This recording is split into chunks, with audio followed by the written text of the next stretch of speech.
Thank you. Oh my goodness. It got really hot in here. Am I just like dripping? I was looking at both of you Is and it I'm crazy like, they obvious? no, not at all. Oh, okay. Look great. Oh, really? You barely look shiny. I'm literally like dripping. Well, you're a little shiny here. A little bit. I swear. You're really I swear to God.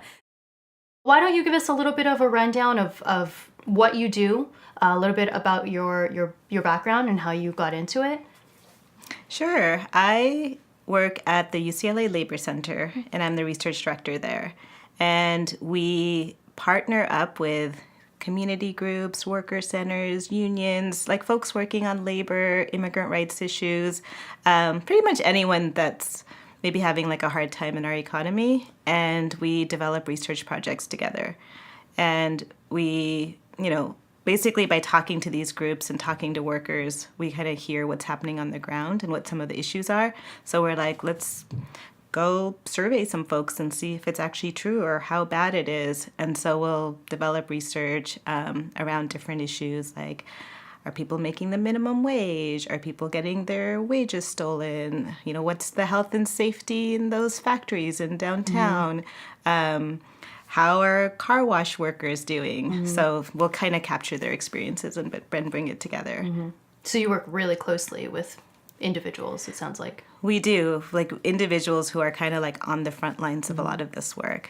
How did you get into it?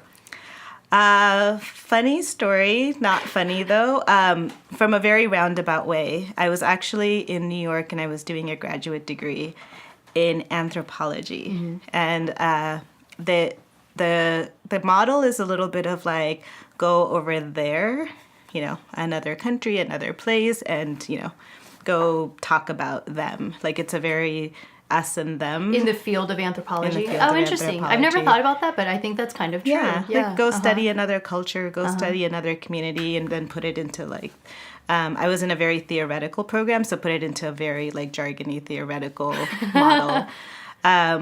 So my background, my family is Muslim, and I was like, okay, like if I'm going to go somewhere, like so here's an opportunity to go somewhere, let me still do something that's a little bit interesting to like my background. And so I found this like Muslim community in Buenos Aires, and I was like, I'm gonna track this, and it was specifically a mosque that was getting this foreign money from the Middle East, and I was like, this is really interesting. And so I started tracking. How did you find them? Just to, when you do field work, you just talk to people. Just word of mouth. Yeah, and then someone's like, "Hey, there's this one mosque in Buenos Aires, the largest in South America." Oh, okay. And I was like, why is the largest mosque in South America when there's actually not that many Muslims here? And then why are the Saudis funding this? This was in 1999. So I kind of like started exploring like that one and multiple sites through like 2000, and then I was kind of putting together my like proposal, and I was in New York when 9/11 happened. And you were in New York. I was in New York, and I had just gotten back from travel, and I was, I was there, and I was looking at this, and I was like, if this is Muslims, we are screwed. Which is exactly what happened.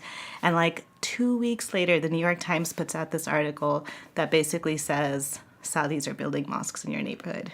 Wow. And it was like including the sites that I was researching, and kind of, it was my research, but with the like that xenophobic, what eventually we'll call Islamophobic angle, which is like, be afraid.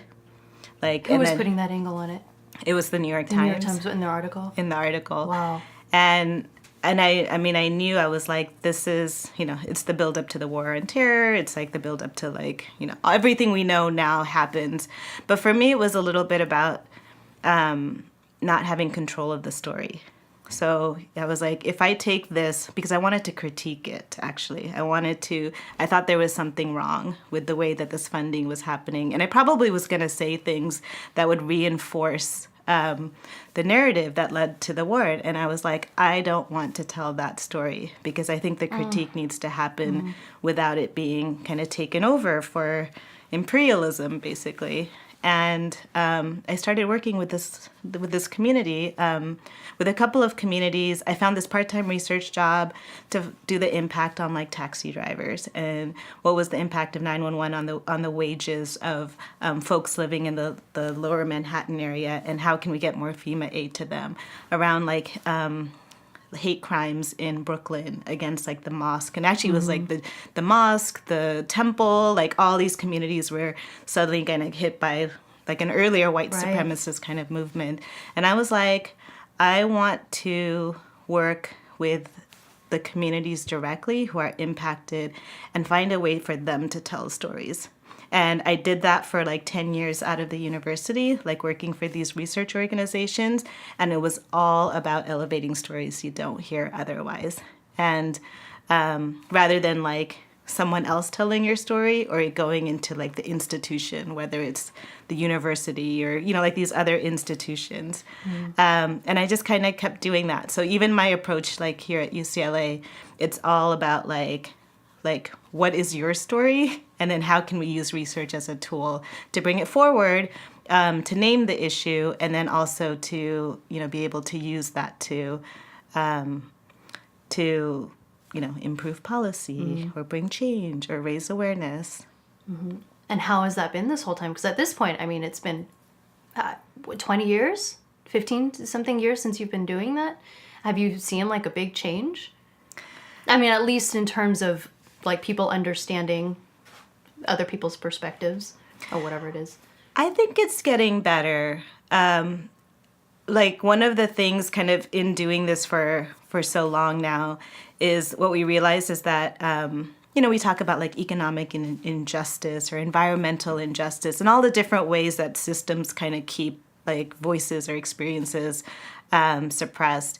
And one of the organizations I was with, we started saying that there's like a research injustice, because a lot of times who's telling the story gets valued differently. So especially when you kind of put, like if you bring out a report and say like this community group that works with domestic workers, you know, had a key role in it, like how quickly the methodology will get challenged, how quickly like, oh, is this really research? You know, this looks like advocacy. You know, anything that kind of like has that like kind of community aspect to it. It's like, why is that not legitimate? Like, why aren't we seeing community voices as experts and kind of like, you know, what's really, who's really considered the experts and who do we really value?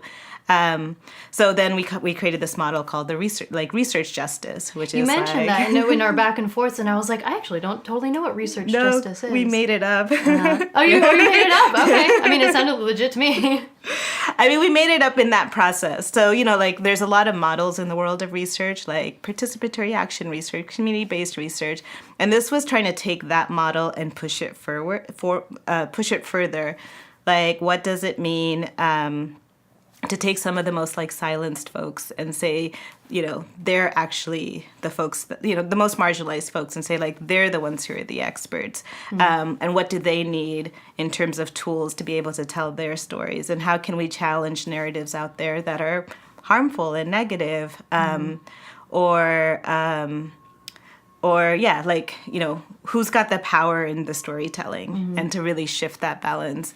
I've noticed that there, you know, sometimes we put out stuff now and it's got really strong community, like a really strong community component, and you know, whether it's like the press or academics or, you know, other folks will like see the community as the experts and will listen.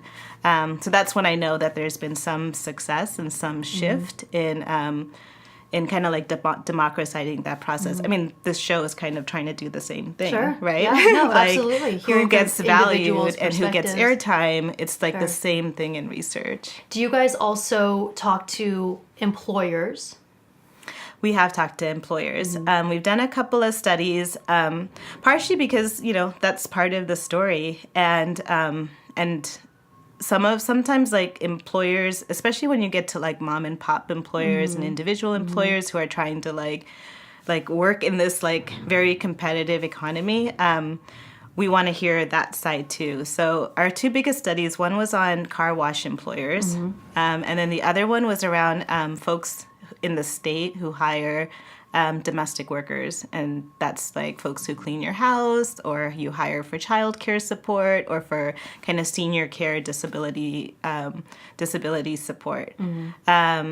And it was partially to like, what are your practices in terms of being an employer, but also what support do you need? Like, what are the challenges to being able to pay well, or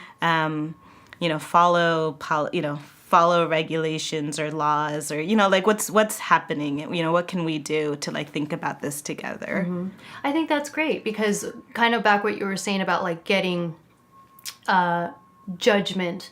Or like the research justice, like getting judgment just because of what type of group people are, or what they're, what people assume your motive is, or whatever. That I'm assuming that's probably what the backlash is. It's like, well, they're going to be one-sided or whatnot. So I think that's kind of cool that you guys try to get it from different angles. Yeah, we have, but we are also very labor focused. Like our entryway is to understand what's happening, especially for those folks who are in like industries and sectors that are very hard places to work, and face various challenging like work conditions. And we're really trying to bring that out more and more to the table, so folks can really understand and think about it differently. Think about like when you're in the restaurant, or when you're shopping for like those, very discounted clothings, or, when you get that cheap car wash, like to think, or even the like cheap house cleaner, to kind of think about like the working conditions around that. So what are some, I guess, patterns that you've seen over the years that you guys have started putting more focus on? I'm assuming this is part of it. Yeah, it's definitely, like our approach is kind of to look at it from a couple of different angles. One is to look at it industry by industry. And LA has a lot of really interesting industries. And, Yes, we do. I mean, we still have a thriving manufacturing industry, and like everywhere from the garment work, to some of the other like more like aerospace kind of things. It's declined a lot. It's declined in the whole country as a whole. We have a huge healthcare industry.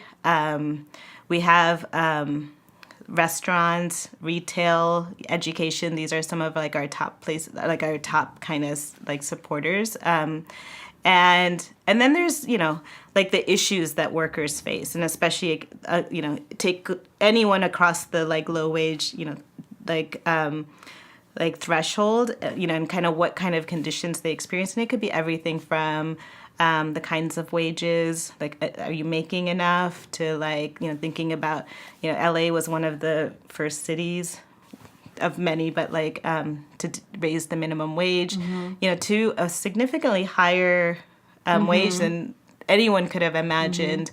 We're one of the first cities to have what's called like an Office of Wage Enforcement, which is to actually go out and make sure that people are getting their wages, which can be a very complicated thing. It could be things like not getting paid late, not getting paid minimum wage, not getting a pay stub, having to pay for your uniform. This whole kind of like what actually kind of constitutes wage theft, which happens all the time, sometimes because of ignorance and sometimes because of, you're just kind of cutting those costs. And then we work with like different communities. Like there's certain folks that are, kind of had a rough deal in the economy. So what's the experience of Black workers or young workers, immigrant workers, especially like folks who are undocumented.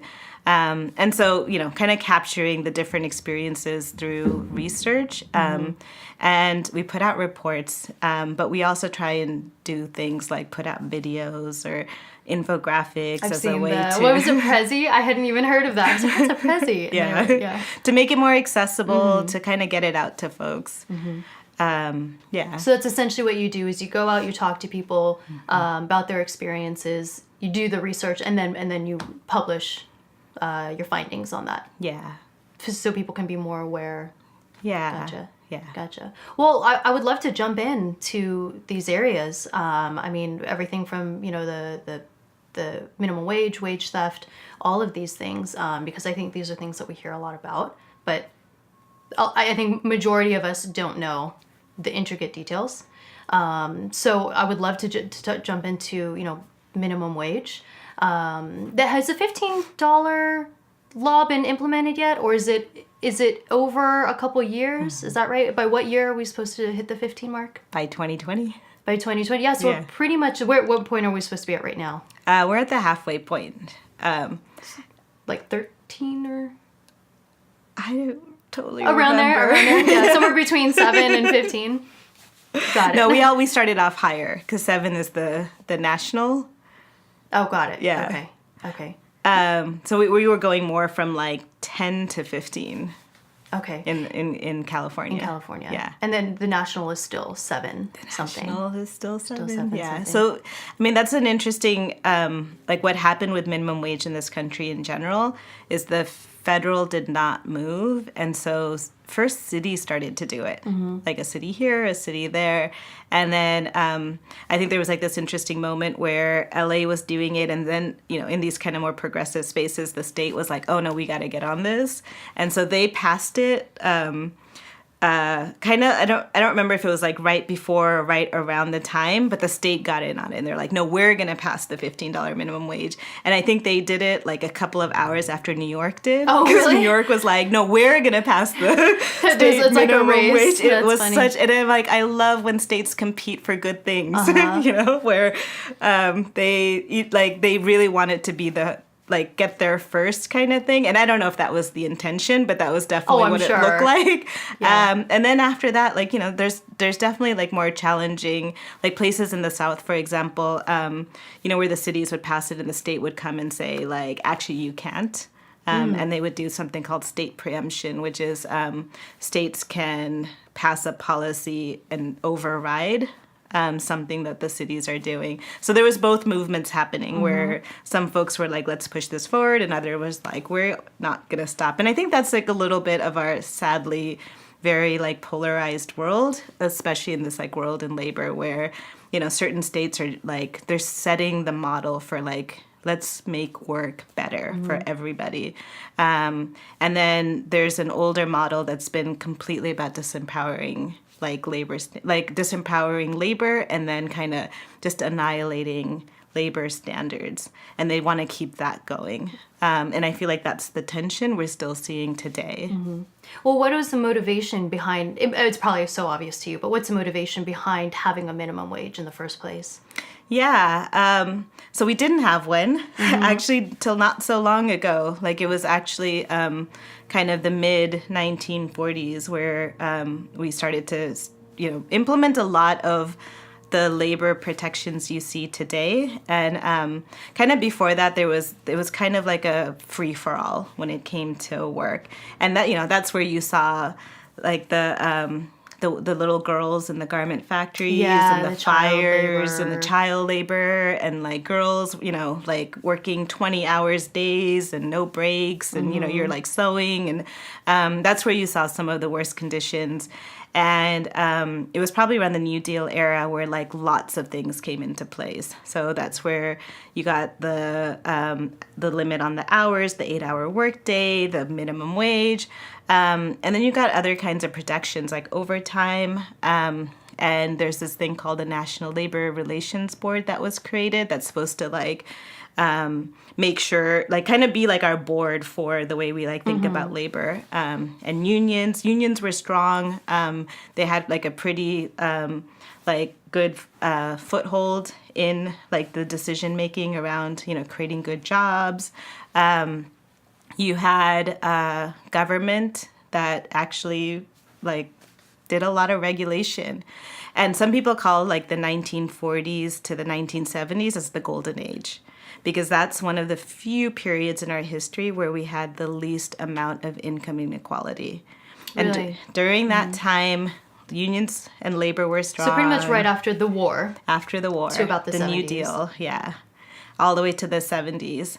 And, I mean, it's like, you must remember these images of, like, the middle class, you know, like the images of you get the washing machine now, sure. Yeah, and the 50s, kitchen, typical and 50s, yeah. you had your person working at the Ford plant who had decent wages so that you could buy a house. You know, you could send your kids to college because not only were you making decent wages, school was not as, you know, did not have the kind of skyrocketing costs it does today.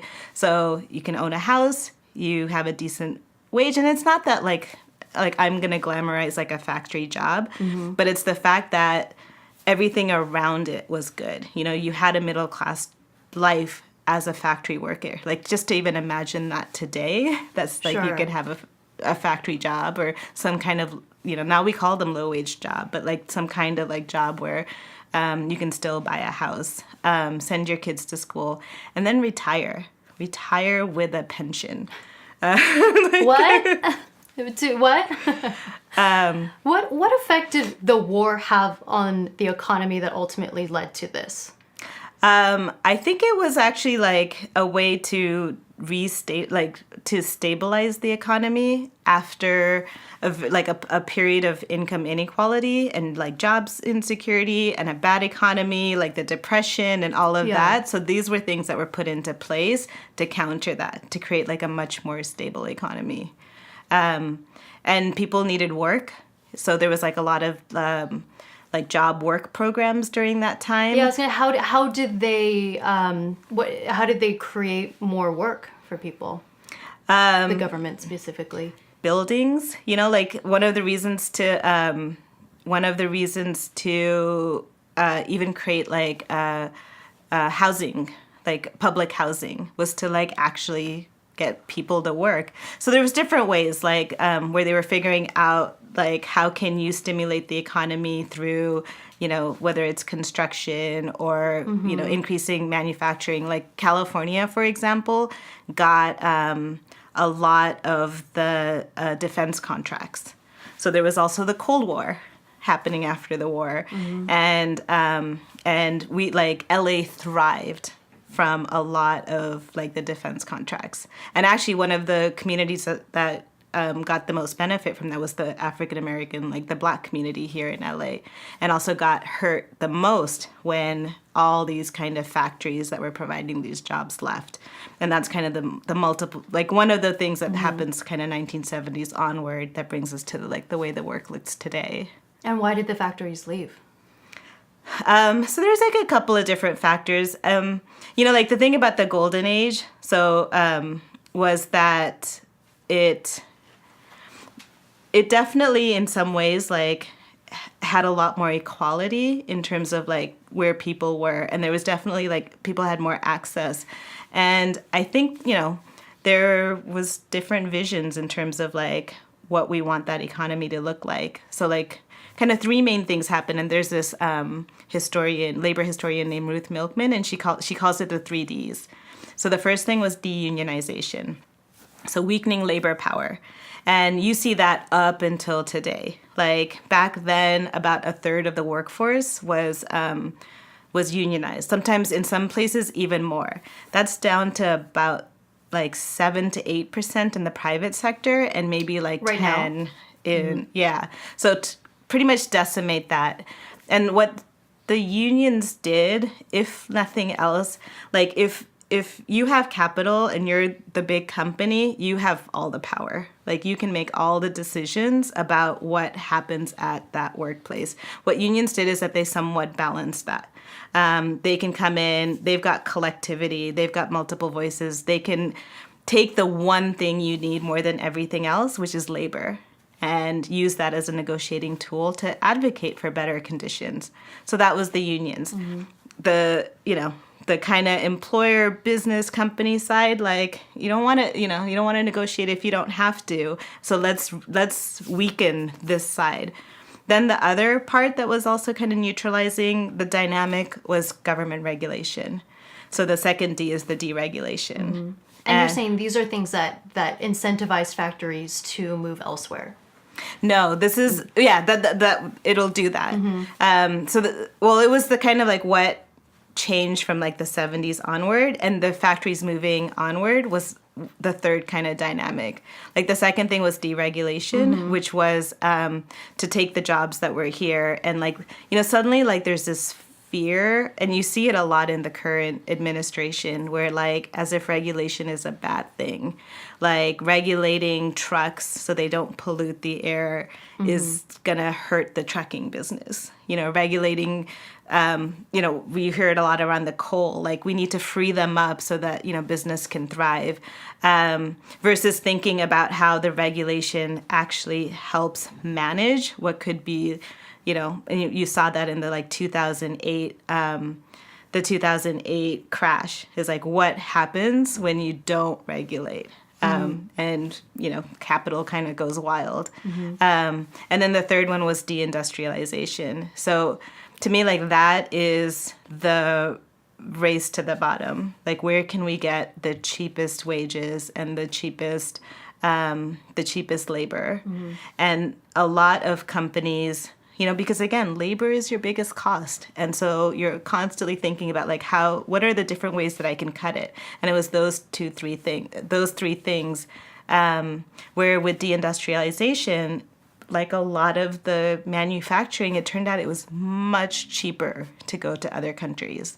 Right. And so a lot of the firms left. Some stayed. There's still a small percent, and it's still a part of our economy, but it went from, again, like a third of the jobs to like, less than 10% now. Well, that's what I'm wondering. So what I get from that is saying that unionizing and regulation actually incentivizes companies to leave?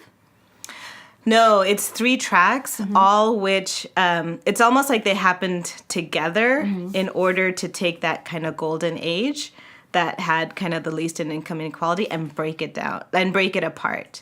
So you do them together. So like the jobs that you could move abroad, you moved abroad, or you could replace, the whole thing around like AI, like taking away jobs, they were doing it before. Like I think the new stats have come out that like for manufacturing jobs, there was just as much, if not more, jobs replaced by technology as much as the ones that went abroad.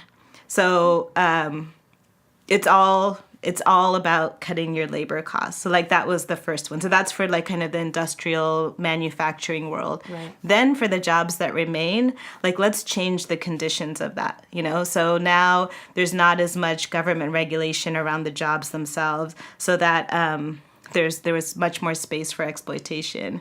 There's not as much worker power, because even when unions, like are going to negotiate, they're working with a lot less, authority because they don't have as much of a backing from the workforce. Which kind of just happened, right? Wasn't there just a recent ruling that took away some power from the unions just last week? Yeah. There's something called the right to work, which has already kind of taken over a lot of southern states and took over like Wisconsin a couple of years ago. And the idea is if you choose not to join the union, you will still pay a fee in order to pay for the cost of the fact that the union actually negotiated the terms of your work. And so the whole kind of thing around like why in that particular case that was like violating First Amendment rights, which was like a very strange like ruling to say that violates First Amendment. Is that what they ruled? That's what it was? Ruled. Yeah. But the thing is that it's coming out of this larger movement called Right to Work, where they've already passed it state by state. So, that kind of push of the progressive policies versus the regressive policies, a bunch of states already had done this, which was, again, like, it's a way to defund unions. It's a way to reduce the power again. It's a way to, like, take away the value of what they provide. And it's just another step, because we're talking about 40 years of doing that. Right. Yeah. I've always been curious about the unions. So we recently had a teacher on a few episodes ago. We were talking about the teachers' unions, and we were kind of wondering about what about those that are in that industry but don't want to be a part of the union. Yeah, I mean, I know that the unions need a lot of reform, and that like there's unions that like have had to face their own challenges in the terms of the way that they're representing. To me, though, they are still the last vested, like the last kind of front line that's really out there to defend working class people in some kind of real way, like that have still, at least to some degree, some money and resources to push for policies that support working families. And like, I feel like there's kind of narratives out there that like they're just bad. You know, there's like some like historical pieces that people kind of dip into. But my thing is like, you know, change it. Like, you don't have to lose it, because I think advocating for yourself and solo, which is what the messaging is. Like, if you go get a job at like a lot of times these big box now, they have you watch a movie where they'll say, don't join the union. If anyone tries to approach you, you know, to join a union or organize, because deal directly with your manager and your manager will be in your best interest. That's assuming that there's some kind of level playing ground in that negotiation. And now companies have these things where they'll have you sign arbitration, like that you will not go join a class action, you will you know, use mediations, and you'll use their mediation services. So I think that there's this idea that like solo and individual is better than collective.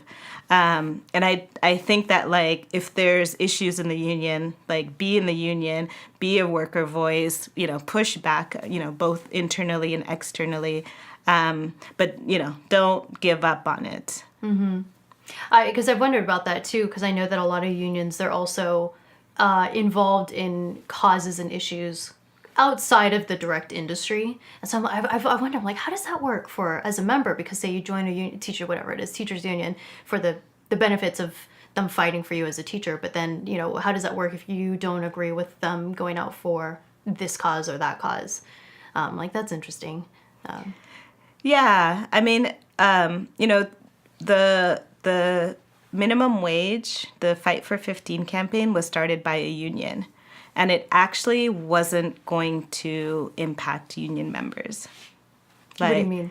Because union members have contracts that negotiates their wages. So they're good. Oh, interesting. They're good with their Right, wages. And if they need changes and they need to get it raised, they go through their collective bargaining process.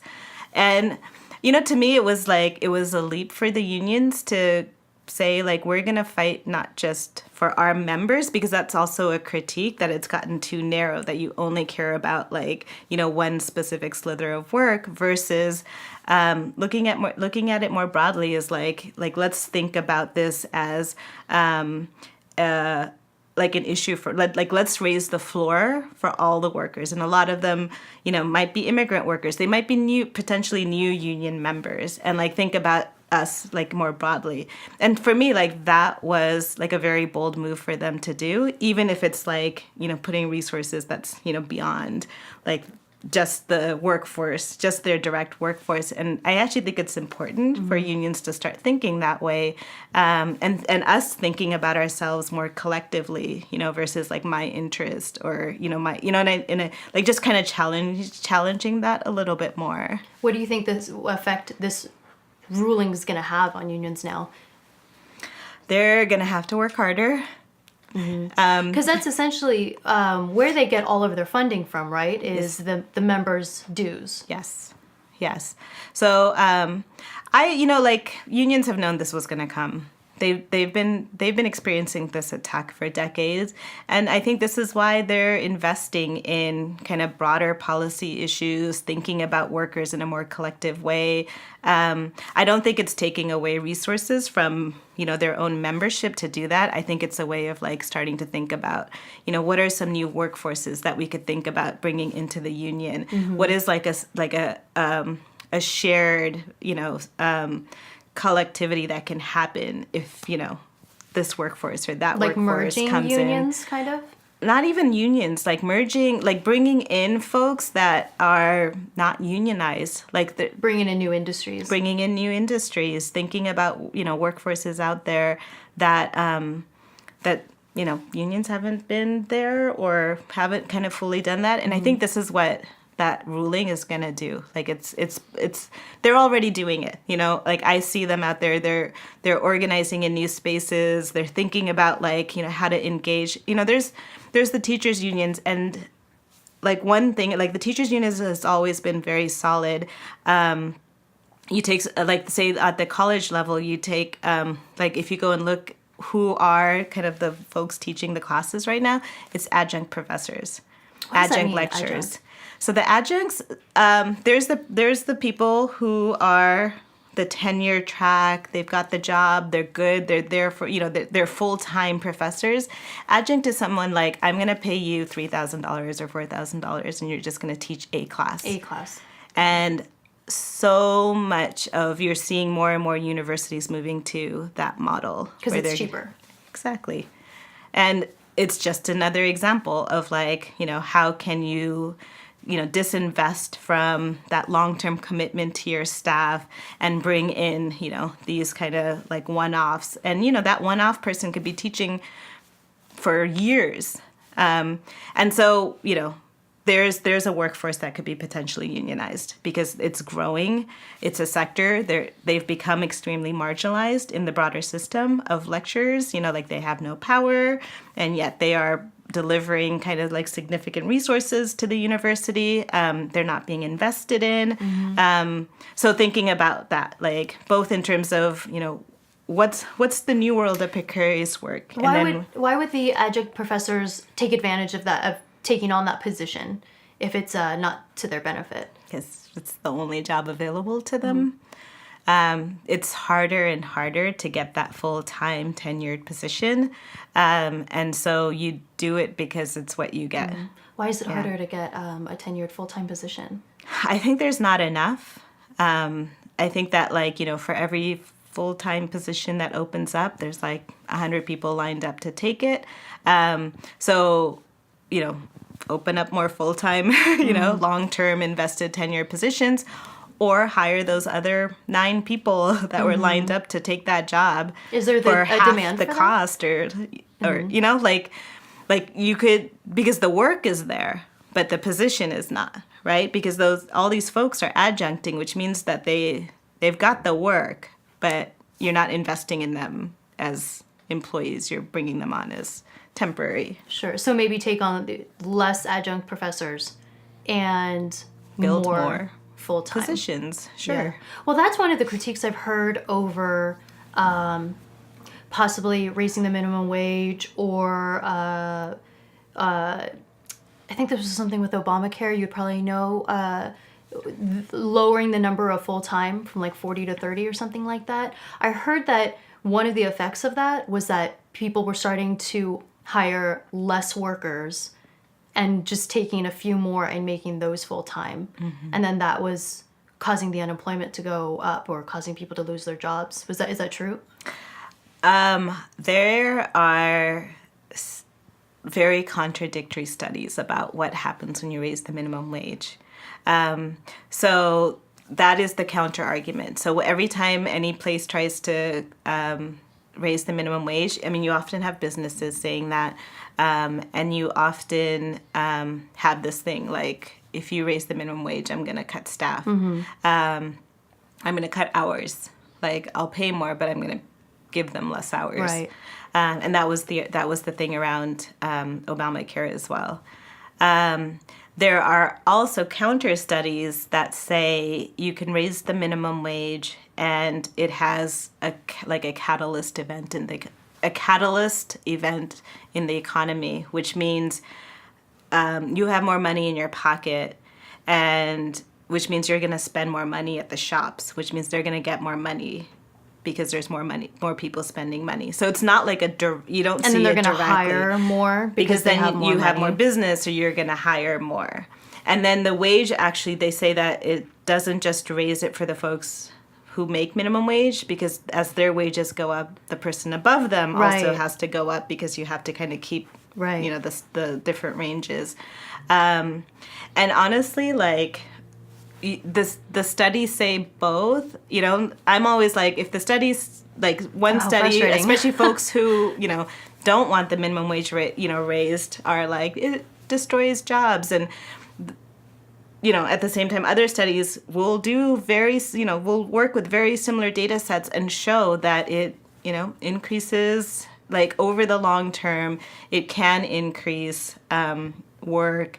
It doesn't, there might be some job loss, but it's not like apocalyptical, and then I'm like, the benefits are much, like the benefits are people are making more, like, do we really want to counter that? And if you look at like our minimum wage has gone up a couple of times, and our economy is the best ever in like 2 decades right now. And our unemployment is the lowest in a real, like in I'm like, how many decades? But in a while. And you think that's directly connected with the minimum wage and these regulations? I mean, and if all the this minimum reform? wage, again, if the counter minimum wage argument was like people are going to lose jobs, that's not totally what happened. So it's because we're in this is probably like this round was the largest minimum wage increase like in multiple places. So we'll see a lot of research coming out of it. But I'm like everybody deserves an increase. And why would you keep the minimum wage the same for a decade?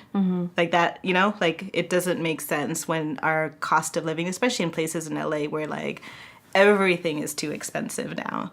Well, I've heard that too, that the minimum wage actually contributes to inflation. Does it? That it causes employers to raise their prices to be able to cover the minimum wage? Yeah. So that's another, like, again, like on the counter argument side, that they will raise their prices. I've like also like read that it doesn't end up being, like it ends up being minor enough that it doesn't hurt folks. And again, there's still a stimulus happening at the same time. I'm also sometimes we're talking about, like, there was this one study that looked at like those like workers along the food chain, and they basically were like, if you raise the wages, it would be 10 cents a day for you. Like, that's what we're talking about. We're not talking about like, oh my gosh, suddenly you're going to be paying, even dollars more. So some, there might be some job loss, there might be some like prices raised, but not like, I don't think like I wouldn't think like the whole economy is going to experience inflation versus like, like how many years ago, like you would pay $2 for a coffee and now you'll pay $5. Like people absorb costs. And for me to absorb that cost because the person who's making it gets to earn a little bit more, like, let's do it. Why not, Yeah, I think some people think, I'm guessing their argument is probably more for those really small businesses, I would guess. But that's the other thing, is that a lot of minimum wage workers don't work. It's not the small businesses that, like, a good portion of like fast food and retail and restaurants it's a lot more corporations now. Oh, really? And it's funny because a lot of the lobbying comes from the corporations, and then they get this mom and pop person, to come up and like kind of be the face of the story. But most of, I'm totally about supporting the mom and pop shops, and even the minimum wage was trying to give them like a little bit more time on the increase. But when we're really talking about who's earning minimum wage, we're talking about companies. How did they come up with the $15? Honestly, I think it was like it sounded good. It sounded good. Like a fight for 15. It sounds great. And it's kind of like organizing. You pick something that's going to be like your goal, but you realize it's probably, I think it was like at that time the minimum wage was like $9 or $10. So like, oh, why don't we say 15? This is totally me conjecturing because I wasn't in the room when the campaign kind of started. But to me, it was like, at the time, it seemed very ambitious that there's no way there's going to be a $5, like that big of a leap. And it was really beautiful to see that, like, what probably was like, you set a really high goal and then you realize, because you have to negotiate along the way, that actually won. Yeah, because that's another thing I've heard people wonder is, I mean, why 15? Why not 10 or 20 or 30 or whatever. Yeah. I mean, in reality, why not 20 or 30? Because a minimum wage is not a livable wage. So most minimum wage workers, I mean, they're working 2 jobs. We're talking about like 2 jobs, 3 jobs. We're talking about a lot of parents. We're talking about 2 income earners where both parents or both, like income earners are working multiple jobs and minimum wage jobs. So like people like should think about the minimum wage, not like, oh my God, why did we give them like so much money? Like you barely equalized what's really needed to survive in this city. What do you think about the critiques that some people say minimum wage jobs aren't supposed to be full-time jobs to support a family? I mean, like that would be great if there was livable wage jobs. But a lot of times like folks, that's the kind of work you're getting. And, like who's doing that work? It's often like exploited, marginalized, like, communities who are often left out of the better paying jobs too. My thing is like, why not make those jobs good jobs? Why not pay them more? Like there's often like a dismissing of like, a restaurant job worker has like no skills. And I was like, there's a lot of skills you need to work in a restaurant and manage the like chaos of a kitchen. So why don't we think about compensating them more? So mine is more like thinking about like, why do we think some jobs aren't worth being paid for? Not so much like that job shouldn't sustain the family. It's like if the person wants to work in a restaurant, that's great. Why don't we make the restaurant job a sustainable one for a family? Well, and I also wanted to ask about that too. Because there's certain groups of people that I know you guys want to support in this. Like you were just saying that there's certain groups of people that tend to be in these jobs that are exploited. Why is it that there's certain groups of people that tend to be in these jobs more than others? It's a lot about options and access.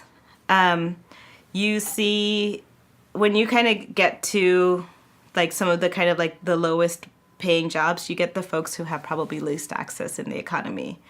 And for a while, like one of the reasons why LA thrived is completely on the contributions, like the work contributions of like undocumented folks.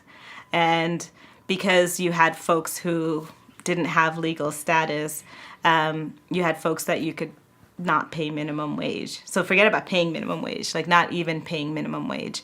And so the jobs, they're created in that way where like, you take folks who wouldn't have other options in other parts of the economy.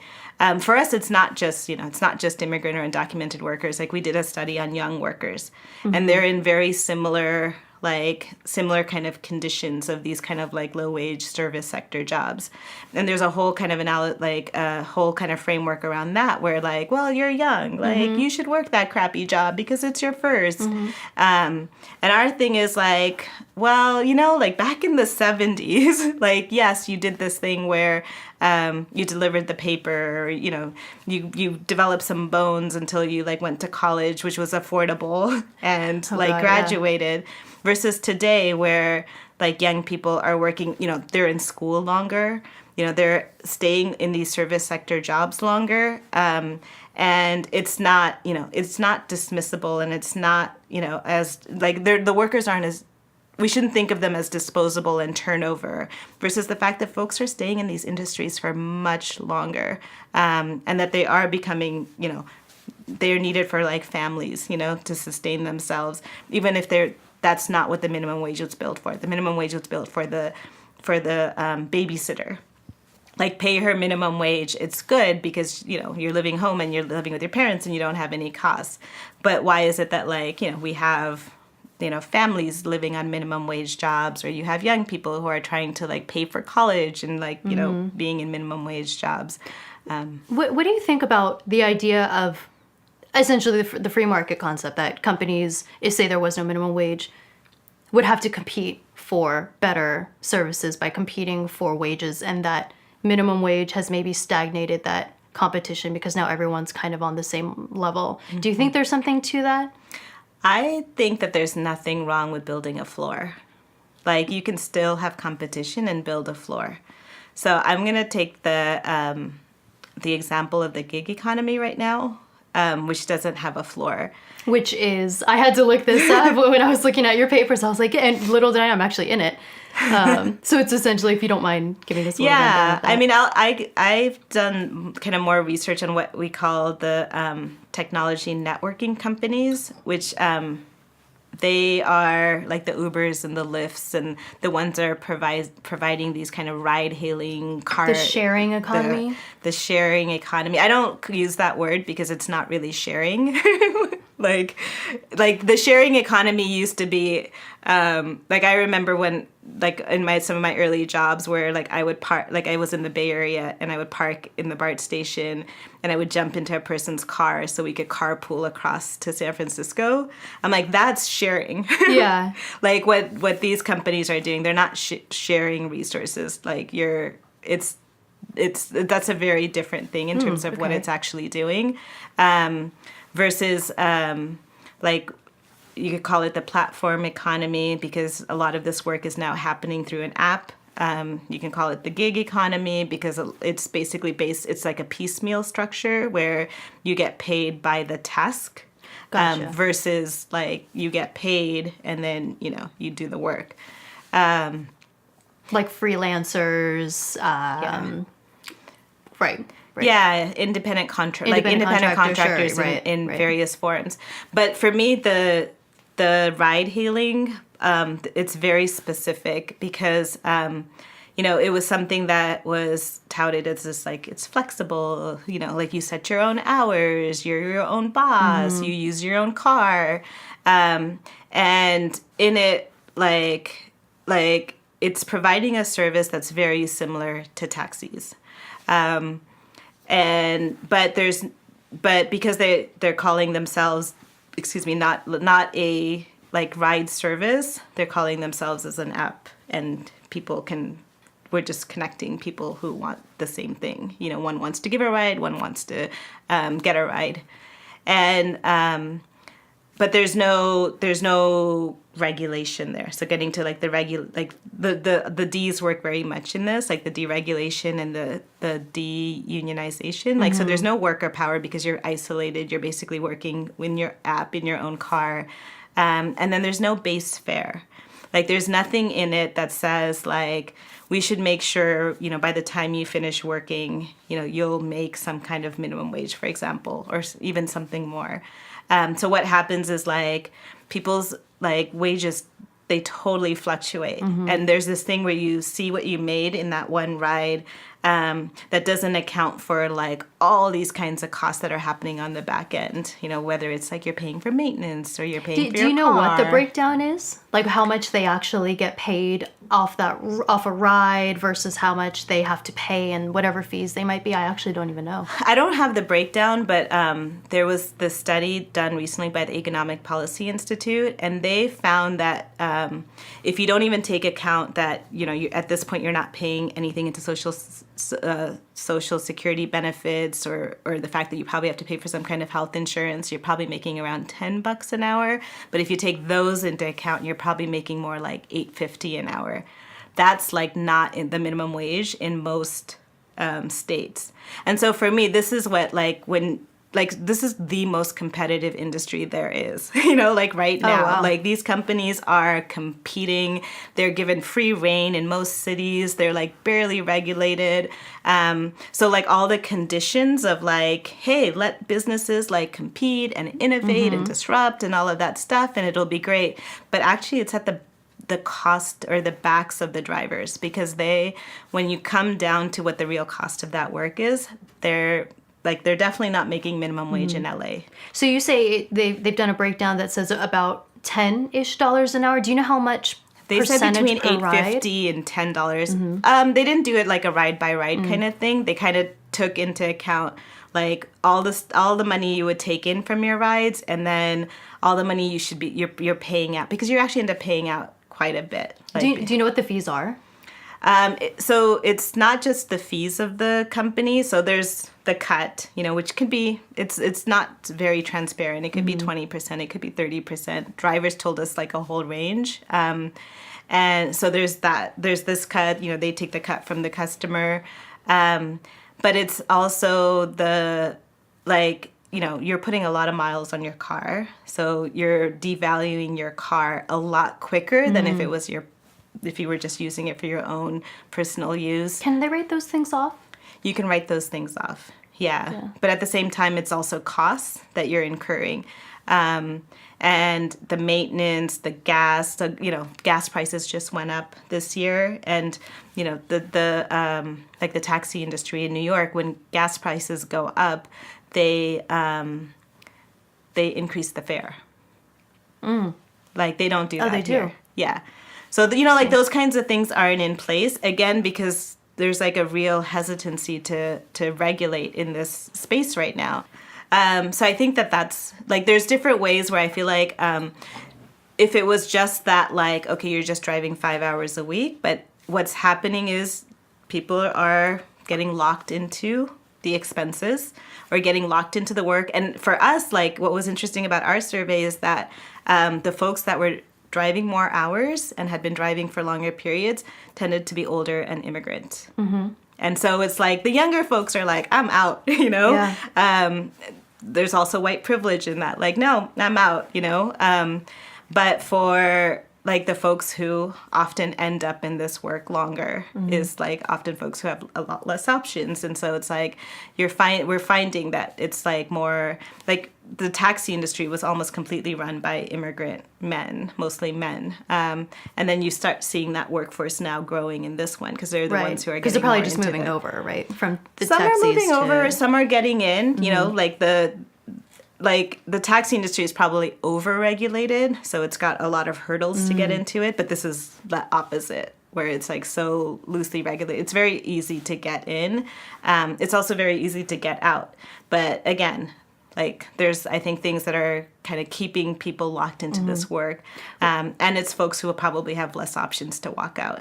I was going to say, why do you think it's harder for non-white people to move on than it is for white people? I think it's easier for, and maybe it's not just white people, more educated folks, people who have, who have other options to walk away. I think it's a little easier to try it and then be And the thing is, it's a revolving door. So, that sector can always... because the idea is you always get more people in. Right. So if part of your workforce leave, that's cool because we're there's because it's still, not really we're now hiring. Oh, we're no longer hiring. Yeah. But I think there's another part of this workforce that is now working for longer. Working longer hours. It's we found folks that were working 40, 50 hours of driving. I mean, that's when you're at the work that long, there has to be we have to make sure that these are that you're thinking about your back and your ergonomics and your wages and your your breaks and your bathroom and all of those kinds of things. And we had stories of people sleeping in their car. Oh my gosh. Well, but they get to decide their own hours, right? So there shouldn't be any issues with with braking, I imagine, because they can stop whenever they want, right? So that's the other thing is I think it gets touted as you choose your own hours. I mean, I was at dinner the other day with a friend.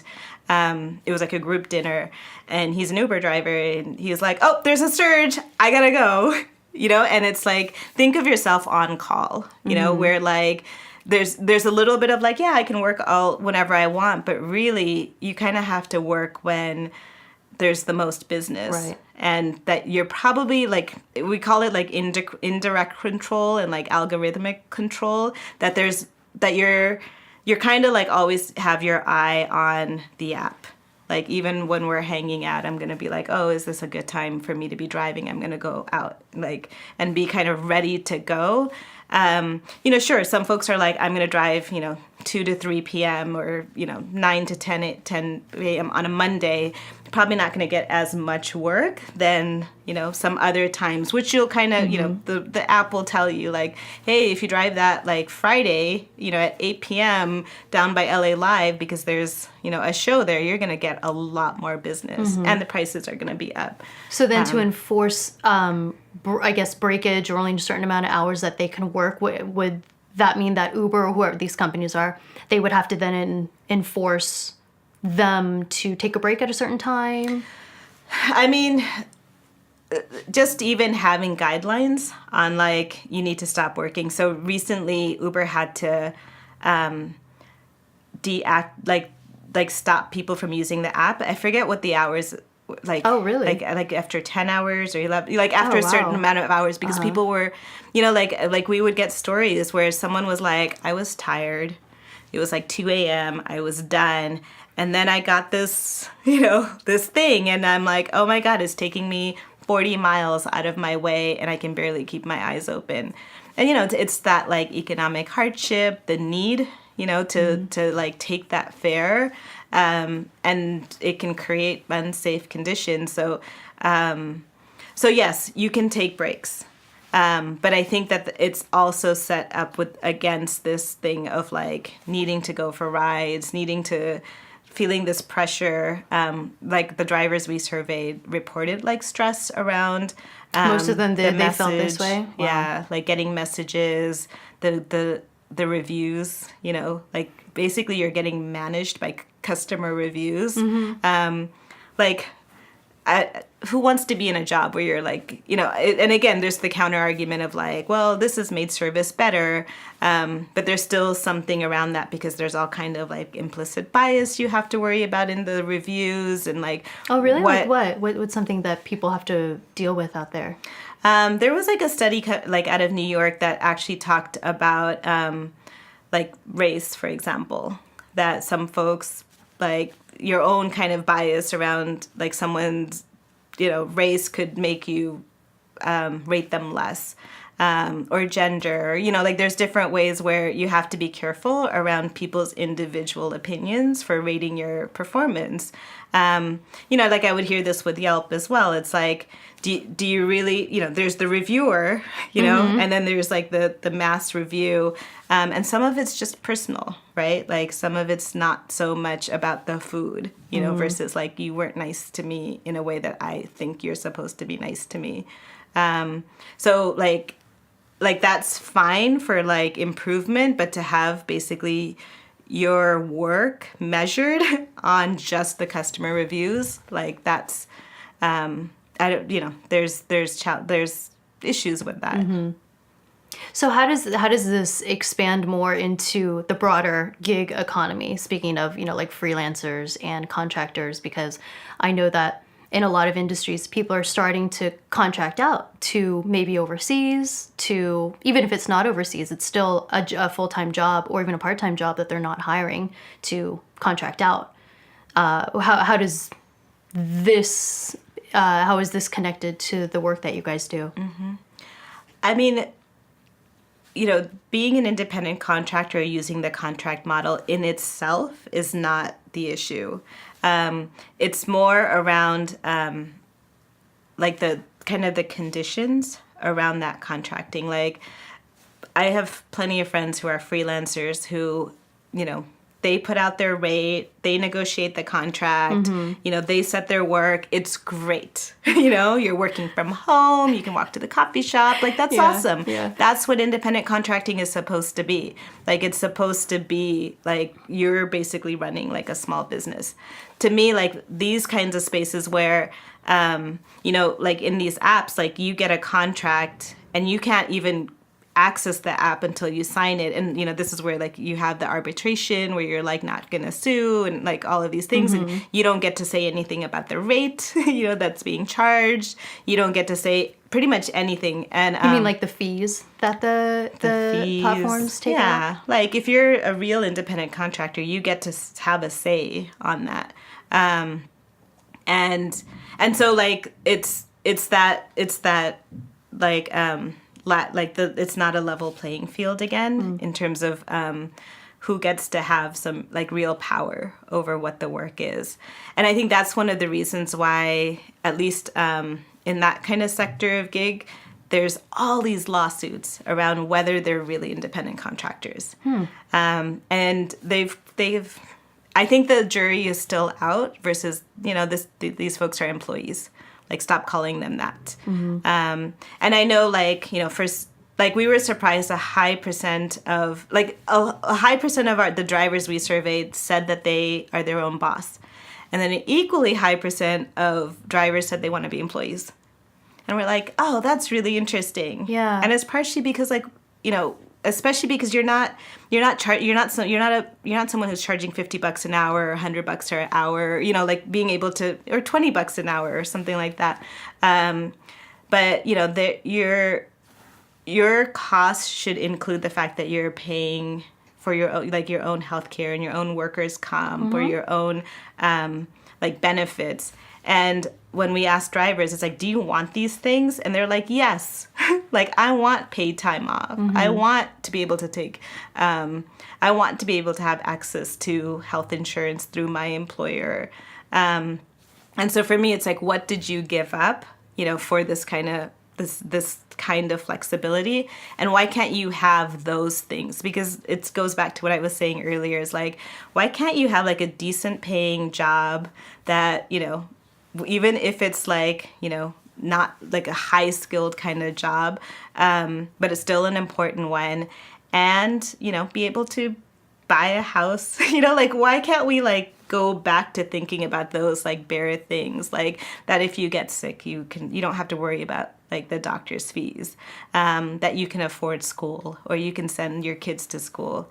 So why can't we think about like the things that we've given up as workers in order to get some of these kind of like newer things, like the individuality, the flexibility. And I think you can have both of those together.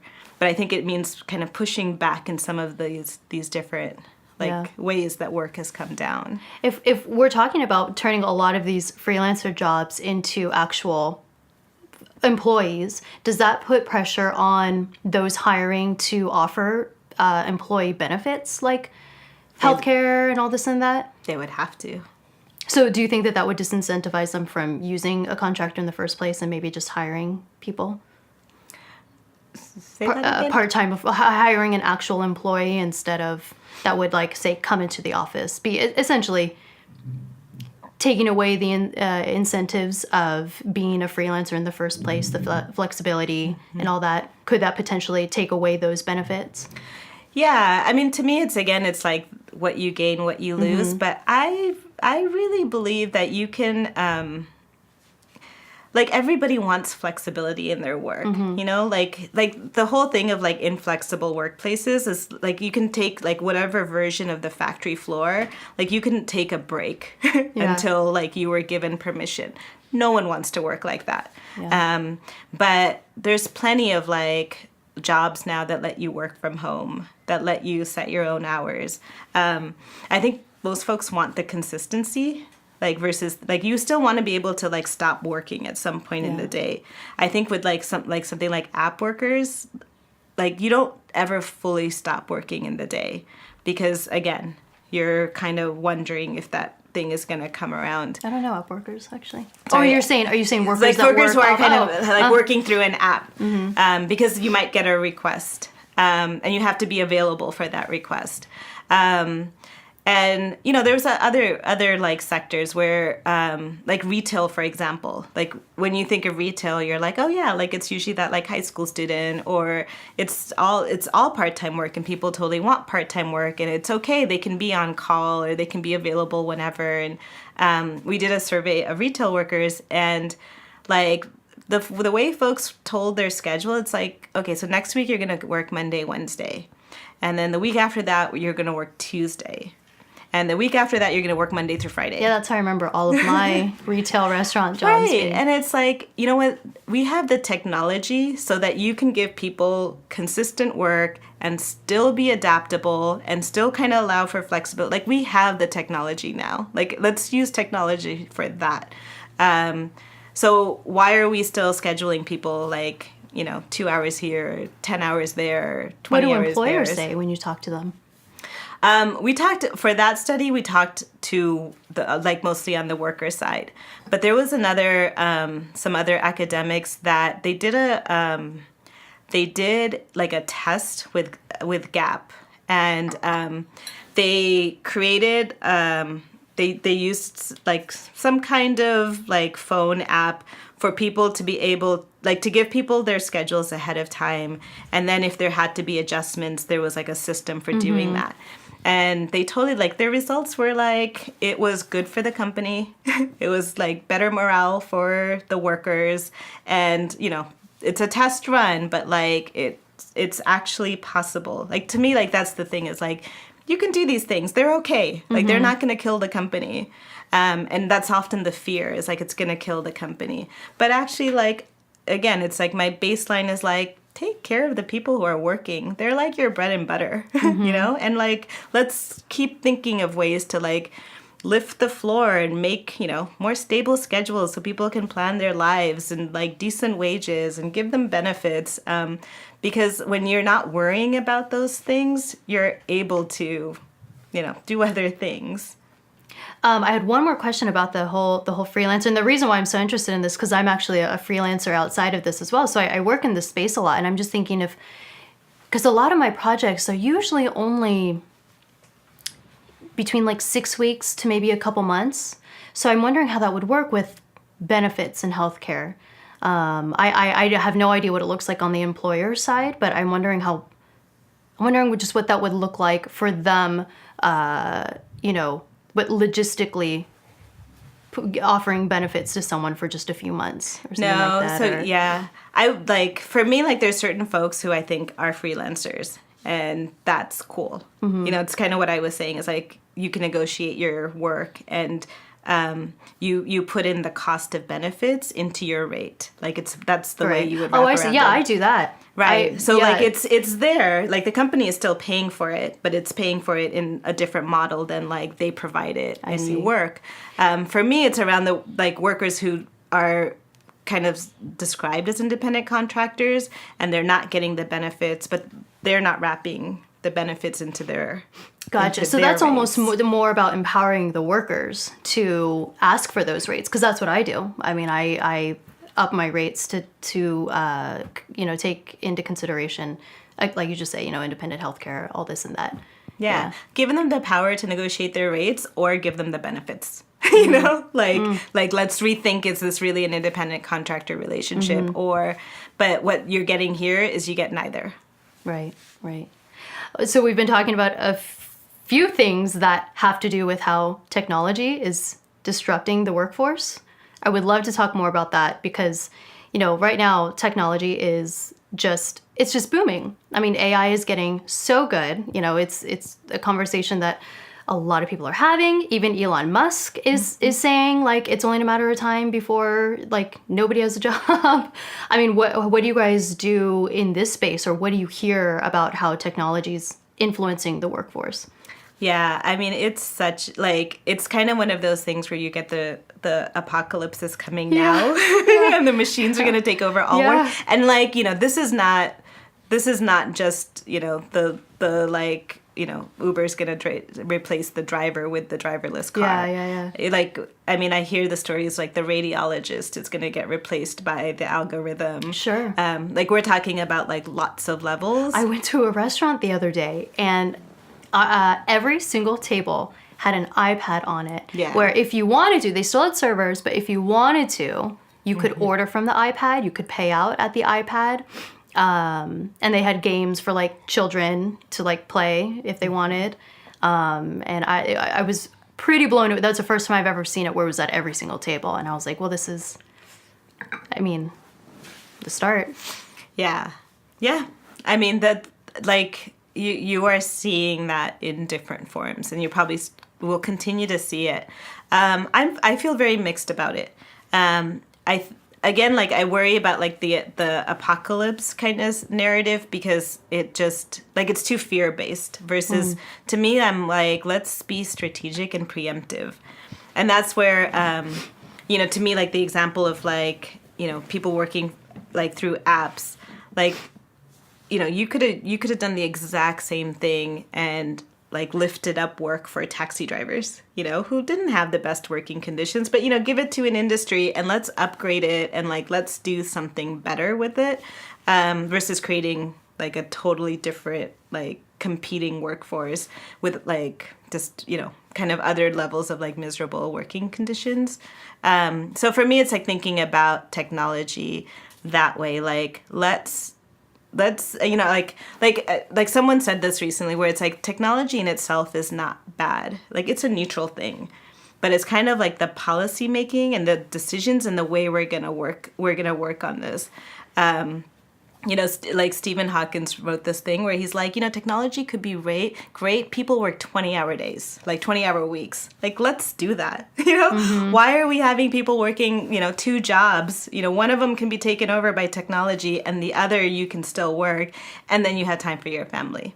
But the only way that's going to work is not that you use technology to like just lower the wages, or like the folks who remain don't earn, or just getting rid of jobs, versus like thinking about like, it always goes like, let's bring like, what kind of like world and community do we want to build for the future?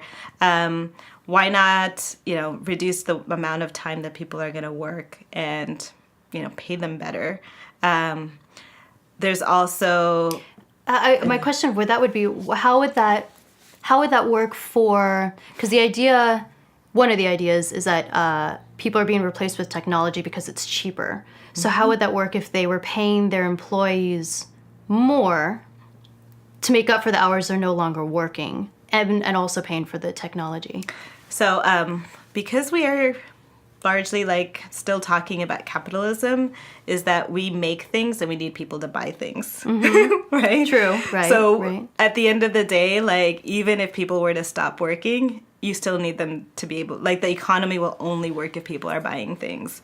And I think like you can think about spreading the wealth in this way where, less people, like more people are working for less hours and still making a decent wage. I think that's very possible. I'm not an economist. I was going to say, so I didn't crunch the numbers. Has that been tried? I mean, there's something that there's something called universal basic income that has been kind of being floated around, and they're trying it in Europe and they're trying it in Stockton, California. And the idea is like people will work and then you'll get like $1,000 a month. Everyone.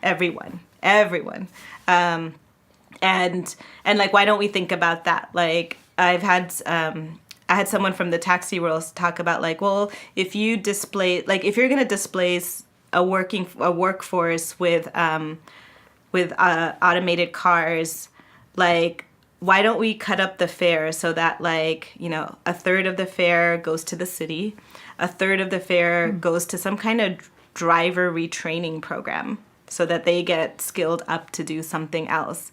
And then 1/3 of the fare goes to the company. Like, let's think about it that way. And that's, again, like, bringing in, like, a little bit of regulation, bringing in a little bit of, but, like, allowing for that. And not being so afraid of that, because we're talking about, like, sometimes I'm like, oh, I sound socialist, because I'm like, we're talking about redistributing. But to me, I'm like, we're talking about, like, building like an economy that everybody can be a part of, rather than thinking about like you're out and so we're just gonna leave you. And you see a lot of that, like when you hear the stories of like the opioids and folks who have been out of work, that there's like no sense of like meaning.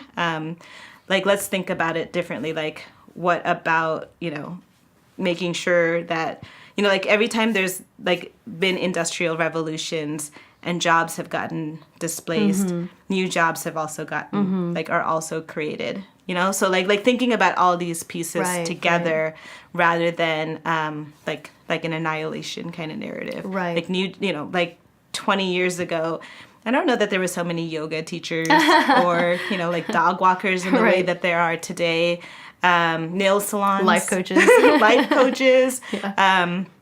So there's work, and I don't know if there was this person, Thomas Piketty from France, and he wrote this book called Capital in the 21st Century, and it caused all these waves because he was basically kind of just put the data out there in terms of like this golden age and how we're probably going to go back to this like some of our worst income inequality. That was, during the feudal age kind of thing. He's like, that's the track we're on. And like, I'm like, let's not be on that track. He has this stat where he says that, and you've probably heard some version of this, especially during the 1% conversation, like the Occupy stuff, which is 10% of this is U.S., of, the most wealthiest folks own 70% of the wealth. 20, so the other 40% is the middle class. They own about 25% of the wealth. And then the remaining 50% have 5%. Yeah. Like, why? Yeah. Like, why does it have to, why does that equation look that way? Right. Have they looked into, I guess, the output that these people have put out? Because that's something I've heard too with like the what would you say, the top 1% owns the majority of the wealth. But then I also heard that they also looked into how many jobs they created, how much production they put out there. I don't know the exact numbers, but I heard that that's kind of like the counter to that. Yeah, that's like part of the 70s to 80s to today was kind of the Reagan trickle down, is if you invest at the top, it comes down, and that's totally been debunked. Has it? Because we have the largest amount of income inequality ever. It was actually when you spread it around that there was a lot more equality in our society. One of the things that Piketty talks about is when you take wealth and income, most folks who have income spend it. So they're contributing to the economy. So if you give especially that 50% that at the bottom, if you give them, the reason why they don't have wealth is because they're spending their money. So they're spending, and they're actually the ones that are stimulating the economy. If you take that top 10% that have that 70% of wealth, you know what they're doing with their money? They're spending some of it, but most of it they're investing. Right. And what is investing? It's taking the wealth and charging interest on it. So they're, when there's that whole thing that the rich get richer, it's literally, so that's, people with income versus people with wealth. And that wealth doesn't come back down. And it's actually at the cost of a lot of low income folks that have, that are consuming, but don't have any of that safety net. What's preventing people with lower incomes from investing also, even just a little bit? They don't have it. You're barely most folks, and to say that 50% only have 5% of the wealth is most people, if you're saving 5%. The rest you're spending. It used to be that you should only spend a third of your income on rent. If you look at the numbers in LA, it's most people are spending half, just for rent. And I think now with the cost rising even further, it's probably gonna get even worse. Educational costs are the most, the only thing that's still cheap are goods, which is totally based on low wage labor. But most everything else is up. Well, why is it that cost of living in LA and other big cities are getting so expensive, and also colleges are getting so expensive? I don't know if there's a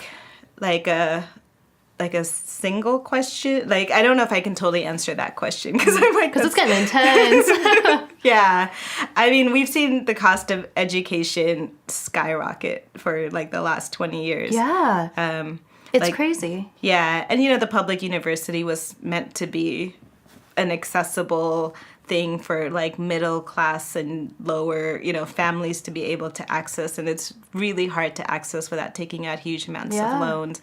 Some of it is that same dynamic of, elements of it that have gotten privatized, a lot of hired, top level.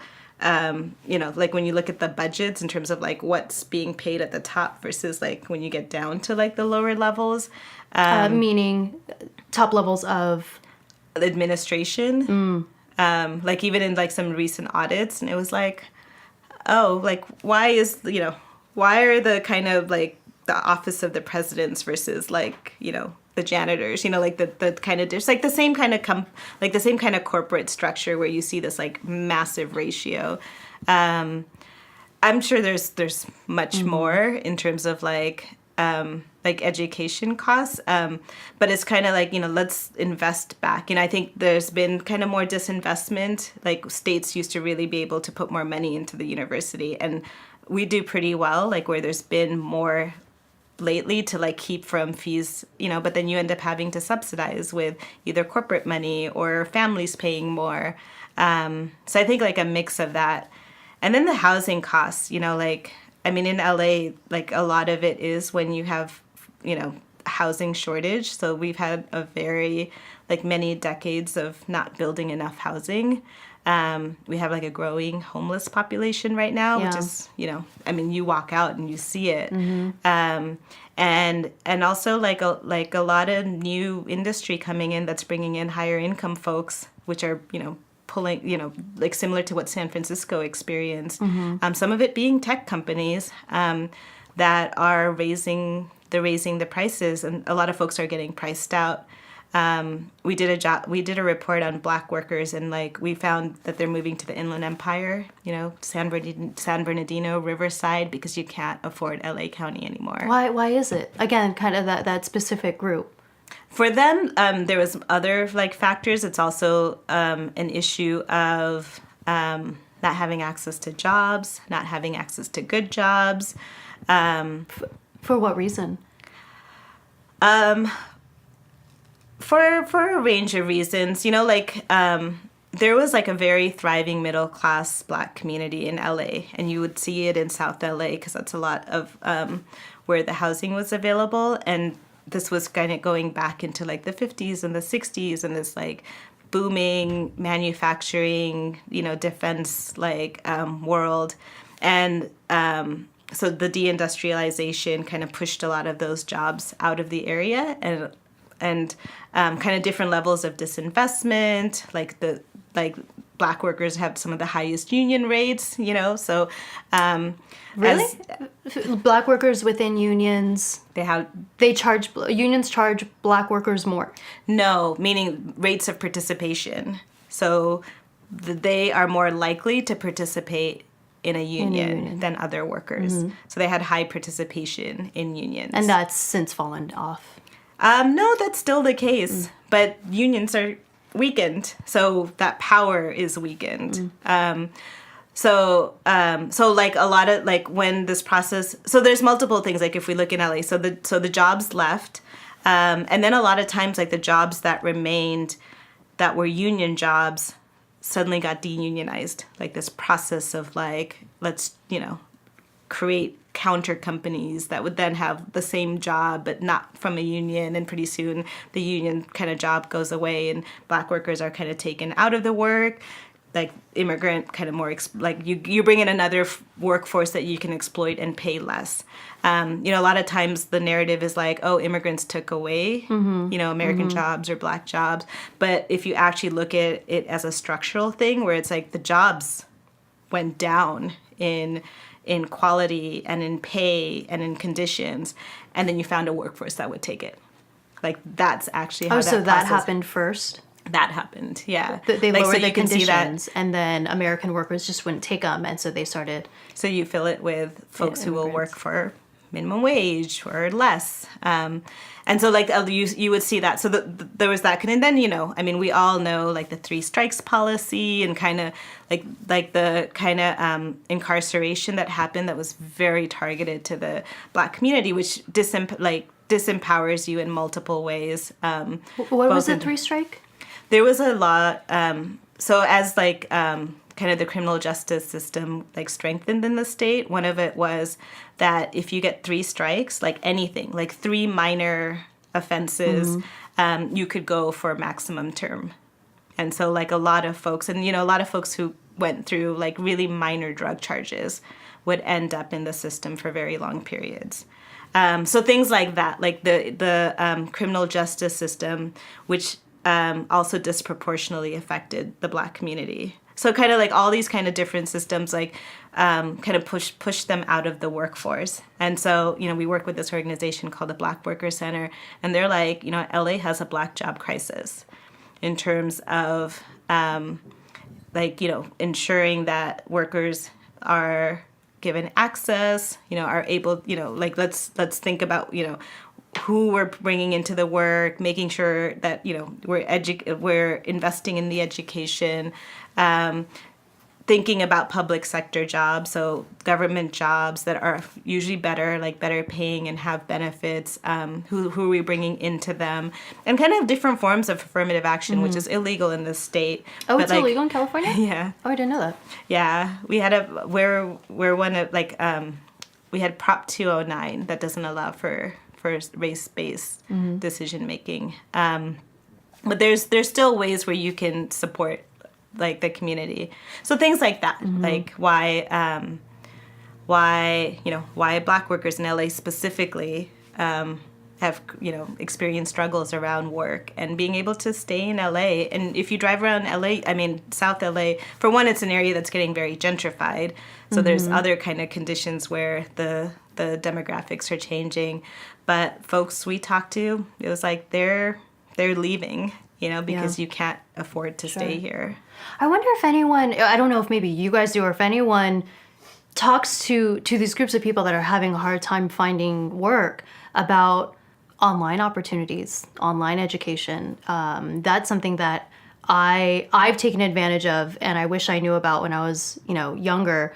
I feel like the online education space is getting so good, and it's so cheap.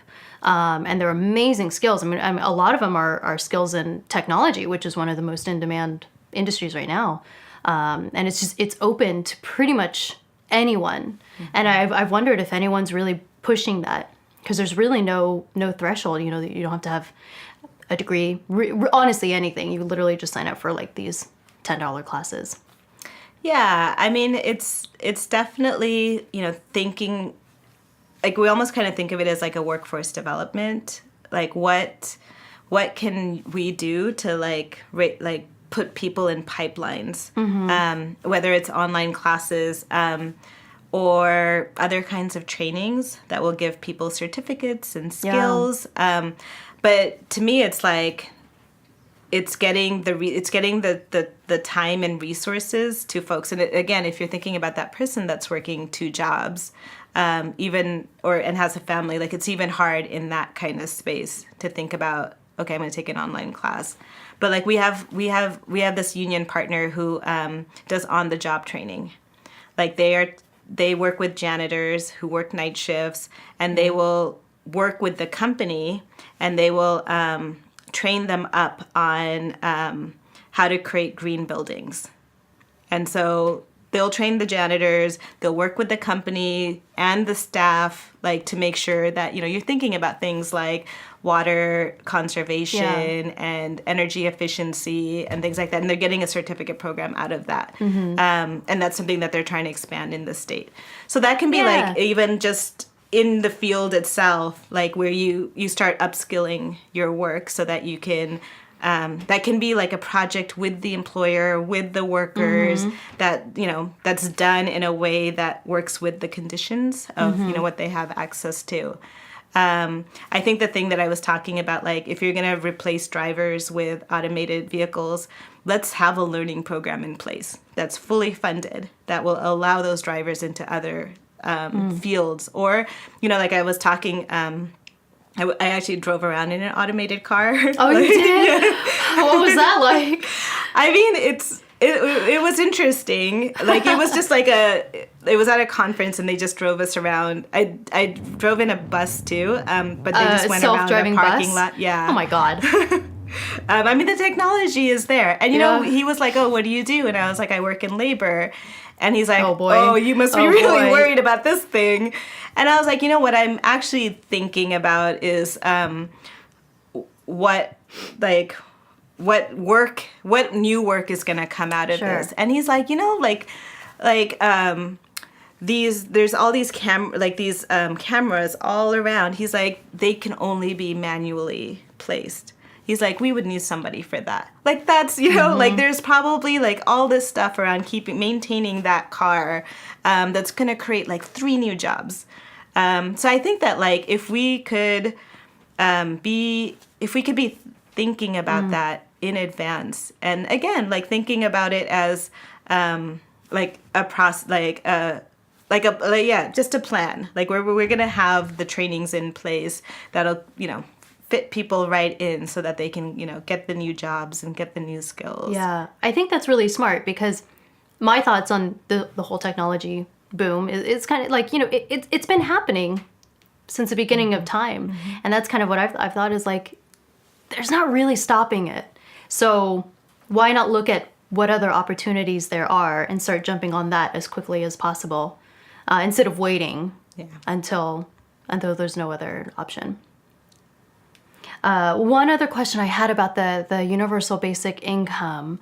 Am I right in saying that by giving everyone, a set amount of income, whatever it is, that would also take away from social programs? I meant to The idea is that would, at least it's like the versions that I've heard, is that you would replace social programs. So you would replace things like the earned income tax credit or food stamps or things like that, which the argument for that is that it would actually cost the same to just give everybody money. Not the actual budget amount, but that kind of like the structure of giving everybody money versus trying to like allocate and differentiate and things like that the administration is actually, it makes a lot more sense to just do something like a UBI. How much would that raise taxes? Yeah, so I think that's why it's not. I mean, I don't know that I think I was reading something recently where it was like, to do that in this country for every single person would be like our budget right now. What would mean our budget? Like the U.S. budget right now. Like that would be it. Oh, wow. But like if you say you did it only to those with, who are on the social benefits, like that supposedly is the one that would even out. Like if you took everybody off food stamps and like our different programs and just put them on UBIs, like a benefit, that would even out. So a universal basic income, but only for those who are already taking advantage of at least in terms of the numbers. But if you wanted to do it, and I think the way the idea is built is that it's everybody. Right. And so that would probably take a lot more thinking in terms of how something like that would get funded. What do you think that would do for incentivizing people to work? Because it's not enough to live off of. Because I read this article the other day and I was like, what would I do with $1,000 a month? And I was like, I think I would work 4 days a week. Mm-hmm. Instead of 5. Yeah. Mm-hmm. Like I would work less and I would, I write fiction on the side and I would use that extra day to write more. Mm-hmm. And I'm like, I'll totally take that. And I want to what would you do with an extra $1,000 a month? Nothing. I'd quit my job and just live off $1,000 a month. I mean, I thought about that too. I was like, it wouldn't be in LA. Yeah, no, you absolutely could not do it in LA. I mean, I'm one of those rare jobs where I have a pension. And I always kind of look at it and I was like, okay, when could I retire and where could I live? For that. It's so funny. I don't even have that thought in my mind. I think because I do work for myself. I've never had that thought of like my pension or, I mean, I do plan to retire, but I obviously have to go through like my own avenues and strategies for that. But it's an interesting kind of conversation when I talk to people who have that. It's just an interesting, I don't know if it's I didn't have it until this job and I didn't know I missed it until I had it. Oh, I'm sure. Oh, well, that's the thing. It's like a salary, and this is like very normal stuff that a lot of people have. But to me, it's like it seems like such a luxury to me. But you know, I create my own schedule and work as hard or not as hard as I want. Mm-hmm. So, like we were just talking about, it's a balance. Mm-hmm. It's back and forth. Yeah. Well, is there anything that you feel like you wish people knew more about what you do, or a way that people can contribute to what you're trying to do? Yeah, I mean, I think that, my thing is, it's that thing around the inclusiveness. Like, I always call it, what do we need to create an economy for all? And I think that we have one that's, for some, but not for everyone. And for me, it's, thinking of our values around, what would that look like? And what would it mean because I don't want, like, it's what you just described. I'm like, everybody should have that, you know? Like, you should be allowed to work as hard as, work really hard and then not work so hard. And why can't everybody have that? You know, like, why can't most people have that? And like, what would it take? And like I was saying, I was like, it sounds like socialism, but I'm like, it is a little bit of like thinking of like that redistribution so that we can equalize things more. And for me, it's like, next time you're at the restaurant or you're like buying the shirt or things like that, and it's like thinking about it. I was like, I wonder who made this, and let me think about like this. Let me think about the workers behind like a lot of the stuff that we're engaging in every day, like whether it's like the busser or the Uber driver or the folks stacking our racks or things like that. Just to have it at the forefront, and then think about like what would a world look like where we share it together, and like we share the resources together. Like, let's have a planet we protect. Like, let's have people who have leisure time and can make enough so that they're not working all the time. Yeah. Oh, I love it. Well, thank you for the rundown on what you do and just the labor force work in general. It's a really complex topic, and so you did a great job of enlightening me on it. Thank you for having me. Of course. Oh, I would love to have you back on again to get, even more in depth on any future research that you guys do. Sure. That would be awesome. Thank you for creating this space. Oh, our pleasure. We hope, this is what we're trying to do, is just, get different perspectives, and you were great, and everyone we've had on has been great. So thank you so much for coming on. Great. Awesome. Yeah. We'll talk to you soon. Okay. Awesome. Hey everyone, thanks so much for watching the episode. If you're interested in contributing to the conversation and supporting the show, there's 2 easy things you can do. 1, click subscribe, and 2, visit our Patreon page where you get exclusive access to the Exploring Minds community.